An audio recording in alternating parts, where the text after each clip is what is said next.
beginnings of modern Western science were derived ultimately from the Arabs. Now, is that a lie of lies or what?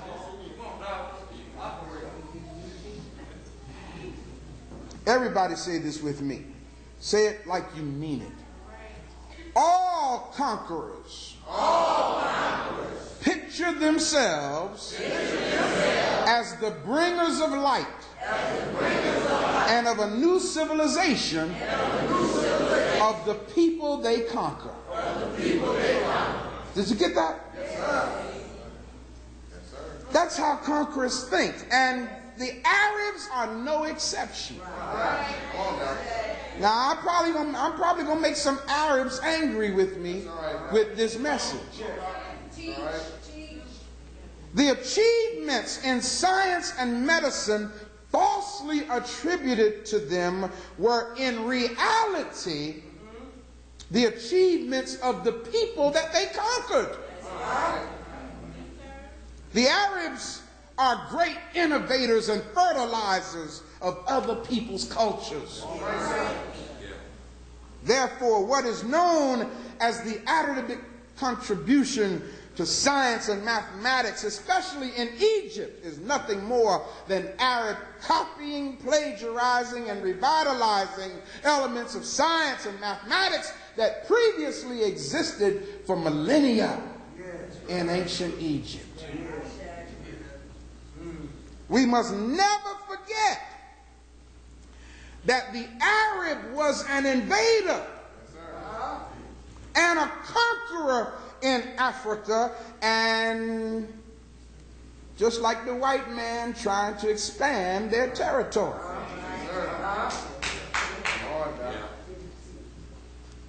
Say this with me. The invader and conqueror comes to rule, not civilize.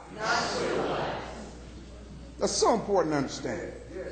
As invaders and conquerors in Africa, the Arab is no different than the European and other conquerors in world history. The Arabian conquest of Egypt occurred at a time when the North African people were looking for relief from Roman tyranny and Roman rule. The North Africans became the victims of their own hospitality. Did y'all hear what I said?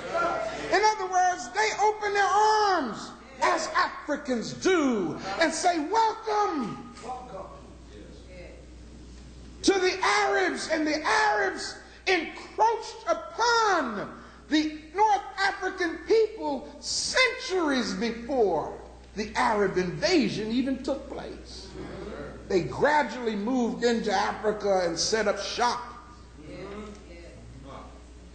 You need to understand, brothers and sisters, that the Africans looked with favor on a conqueror who they thought was a friend. Talking about deception. Instead of relieving the North Africans from Roman oppression, the Arabs replaced Roman oppression as the new oppressor themselves. Close to 75%. Now notice these numbers, people. Close to 75% of all the Arabs in the world live in Africa. Did y'all hear those figures? Close to 75% of all the Arabs in the world live in Africa. Now check this out. There are more than 140 million Arabs in the world. Yet, there are more Africans who are Muslims who are not Arabs than there are Arabs in the world. Did y'all catch that? Say that again. There are more Africans who are Muslims than there are Arabs in the world. That's some deep stuff, people. Let me set the stage here. All right. A little bit better for you. How did this Arabic culture take up residence so well in Africa? See, I hope y'all don't mind this.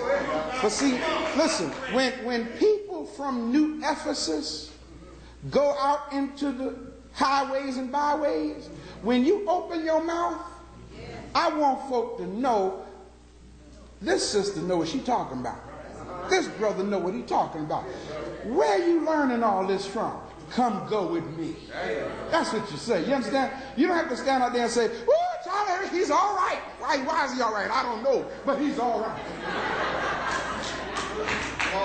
Nothing is bad as a person who acts like they have a reason for knowing, and when you ask them, they can't even tell you. I'm not going to have that. You're going to represent me, you're going to represent me right. Because I'm going to represent you right. When I open my mouth, I ain't going to sound like a fool. You understand what I'm saying? What you must understand, brothers and sisters, is the Roman Empire was in control of northern Africa at this time period. And it was the nature of Rome that literally set the stage for the Arabs to come in with their invasion. You see, among the many atrocities of the Romans upon the Africans, one of the greatest crimes, and I want to tell y'all about something that a lot of people don't know about, one of the greatest crimes that ever took place in North Africa by way of the hands of the Roman Church. Yes, the Catholic Church. The Catholic Church. The Catholic Church. The Catholic Church. Y'all got it? St. Louisans, y'all got it?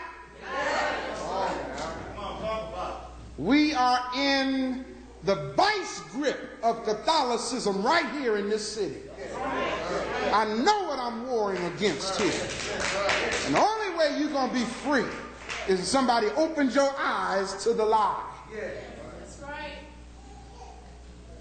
The Roman Catholic Church committed one of the most horrible crimes. There was a sister, an African woman. Her name was Hypatia. Hypatia, if you want to write it down. This sister was so awesome. Her father was a mathematician. She was a mathematician, a philosopher, and an astronomer. An African woman. This sister was so bad, y'all, that she had her own academy in Alexandria. Hypatia, awesome African woman, was giving lectures against the teachings of the Roman Church. Hypatia, when she opened her mouth, she let everybody know that Plato and Aristotle had stole the little bit that they thought they knew from Egypt. Hypatia was a thorn in the flesh of the African church. And so what they did is they took this bishop named Cyril, Catholic Bishop of Alexander, and Cyril said, this woman got to be stopped. Follow how this thing happens now. So what he did is he told his ministers, who were called monks at that time, to go kidnap this woman. So she's on her way to her own school where chariots, people would line up outside her academy just to get in and hear her lectures.